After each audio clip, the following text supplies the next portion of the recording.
The perfect medium rare steak. This one's for grown-ups only. Let's make it.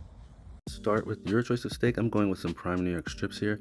And one thing I like to do if I do have like a fat cap on one side is to kind of score it just to keep the meat from shriveling up or anything like that. I always start everything with just some MSG, regular salt, and black pepper. I typically start with those three because I like to make sure I have enough of the base seasoning before I go in with something else. So season both sides of the steak and make sure you rub those edges just to get enough salt on the fat cap as well. And then I'll go in here for these steaks, I'm just going in with a little bit of garlic powder. For these steaks, I am going to be doing a reverse sear, but there is an important step before that. I like to set mine in the fridge to rest for at least an hour or so, just to let that seasoning really set. Pat off any excess moisture, insert your thermometer, and do a nice light reseasoning. And these are going to go in the oven at 200 for approximately 40 minutes or so until they reach an internal temperature of about 115 or 120. To finish, we're going to want to sear these off in a cast iron. I always start with the fat cap so I can get it rendered down nicely and then just flip those steaks over.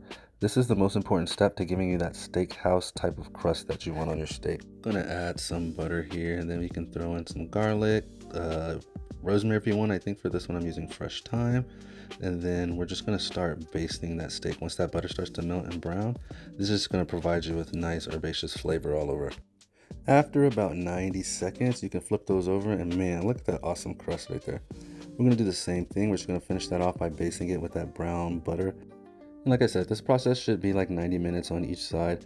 You can kind of do the field test if you want, or like me, I have a thermometer in there, so I already know what the temperature is going to be. But just continue to baste and baste until you get a nice crust on all sides and you're satisfied with the cook of your steak. Once your steak is done, you can transfer that to a cutting board or a wire rack, which is what I recommend. And don't forget to add that garlic and delicious thyme on top just to get one final baste. And if you want to, you can even scoop out some of that brown butter and just pour it over the thyme and garlic itself. Now let that steak rest about 10 minutes or so. And I like to slice mine on a bias so that way I can plate and everybody gets a nice portion. If you rest your steak properly, you shouldn't get a lot of excess runoff. I know that is a turnoff for a lot of people. They think it's blood or anything, but as you can see, this is rested. I don't have tons of myoglobin running down my fingers or anything. It's just a perfect medium rare steak. If you guys like or learned anything, please consider liking, sharing, and subscribing. Thank you.